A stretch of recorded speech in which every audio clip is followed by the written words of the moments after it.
it says you can sing it on la if you would like. 1, 2, ready, and la, la, la. He played one, he played knick-knack on my thumb with a knick-knack, paddywhack, a dog a bone. This old man came rolling home. Good. All right, now, you could have done that by smell, too, since you know that song already. By smell, meaning that you're not really looking at it with your eyes. But if you didn't know that melody at all, if this was the first time you ever heard this old man, you would be compelled to follow the angles of one note to another. And if it went down by a step, you would sing it down by a step. If it went up by a skip, you would go that far, etc. And at this moment, we are just guessing, okay? Although you weren't guessing because you know this old man. It's also your favorite theme song to Barney. So I'm sure that's how you remember it. But anyway, without the absolute understanding of intervals, you do just have to guess about how far to drop down and how far to jump back up. Let's try Sweet Betsy. How many know this one? This might be a little more representative of your sight reading then. However, as we get into it, I'll bet you probably will remember that melody, even though you didn't know it was Sweet Betsy from Pike. Here we go. 1, 2, 3, 1, 2. Remember Sweet Betsy from Pike, Rest. who crossed the White Marys with her Rest. with 2 yoke of cattle and bucks. Rest. And pushing her rooster and old yellow dog. All right, pretty good. Now, that one was dumb. actually that you didn't know, or many of you didn't know. I could tell by the way you sang that. But, and we did not sing it perfectly by any means, but we did sing it in the area that it was written. This is one thing that we urge kids who say they can't read music to at least try to figure out what the contour of the line is. Does the line go like this, or does it go straight across? And try to get them to realize that music is what it looks like. Well, that's enough for that. We talked about the great staff yesterday. There are some pictures that I showed you yesterday, and they are now on page 15. Let's start talking about the keyboard now. Turn over into 16, please.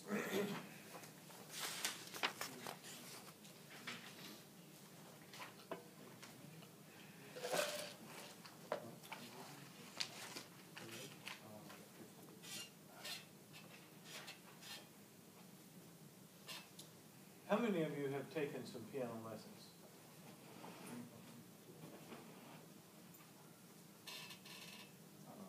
That's good. For those of you who have not taken any piano lessons, you won't be any better at the piano when you get done with this course than you are now. However, you might be better at recognizing things on the piano. And if you plan to go too far into music, you really should take a few piano lessons just to get a little bit of coordination with it, because the piano can be such a good tool to use when you compose or when you arrange or anything like that. I think it's a required tool in K-State. Right, if you go into music as a major, it is a required tool. You are right. What's that? If you major at music, then you need to be able to play for that. And they will teach you if you don't know when you get there. You will get thrown into a piano class. Is piano, like, I don't know, just scale transfer pretty easily from other instruments? Somewhat. Like, that's what I was just thinking, like, you're pretty efficient at guitar. Is it pretty easy to pick up piano? I would say easier to pick up piano because you are proficient at something else. Yes, probably. Just a side question.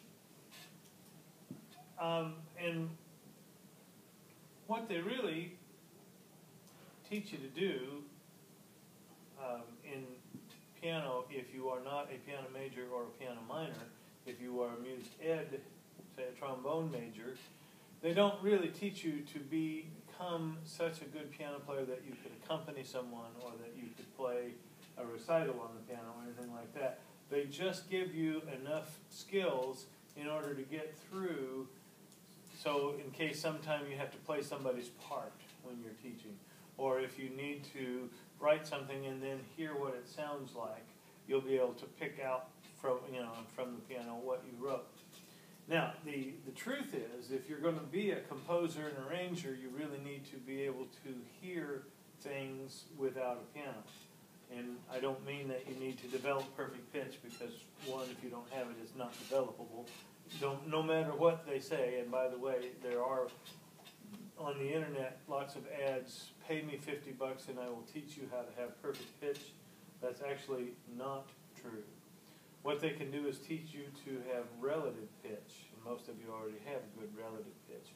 But their efforts, I've had several students who have, in the last couple of years, maybe last 10 years, have bit on that kind of thing, and then they bring it to me and they say, this isn't really going to teach me perfect pitch, is it? And I have to say, no, you're correct, that's going to teach you relative pitch. And so don't fall for that. But anyway, even with relative pitch, you should be able to get to where you can look at what you've written and hear it in your head. Aaron Copland was one who used to say that was so important. He says, and of course he was a prolific music writer. He wrote lots and lots of music. And he said, you can't take a piano on the plane. If you've got a 4-hour plane flight, that's a great time to get some music writing done. But if you have to have a piano, you're going to waste 4 hours. So get where you can look at it and say, I know what that sounds like. And that's possible to do. You just have to do a lot of it, but it's possible to do.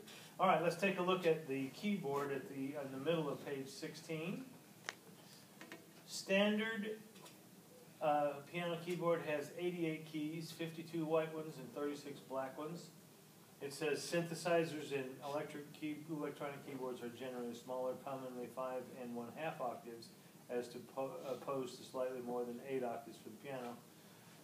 Black keys on both pianos and synthesizers are arranged in alternating groups of 2s and 3s. Moving from right to left on all keyboards produces successively lower pitches, while moving from left to right creates successively higher pitches. They didn't mention the Bosendorfer, which is a very expensive German piano, not electric, but a full-size grand piano that actually has another octave at the bottom that our pianos don't have. And the only reason that those instruments have those is because their grand piano is such a long, 16-foot grand actually is what it is, and you can actually stretch those strings out that full length, and so they do make a real sound down an octave below.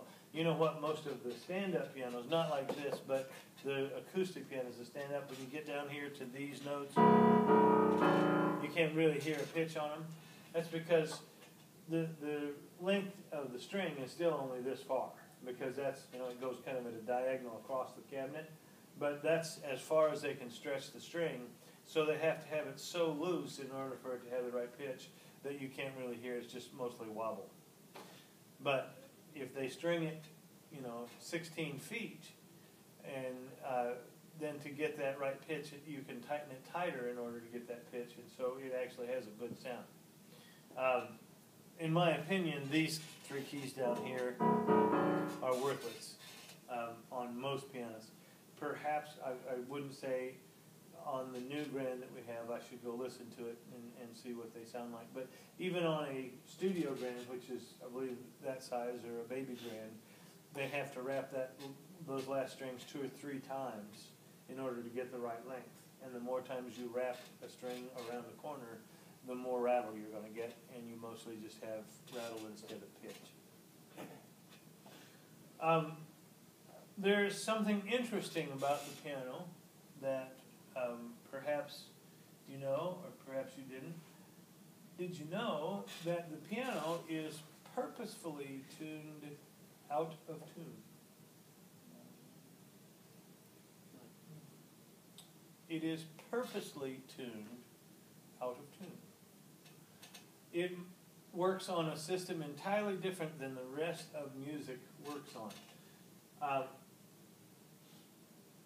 And if you ever try to tune a piano on your own, say that, and I did this once and was most embarrassed about it, and don't go to that church anymore.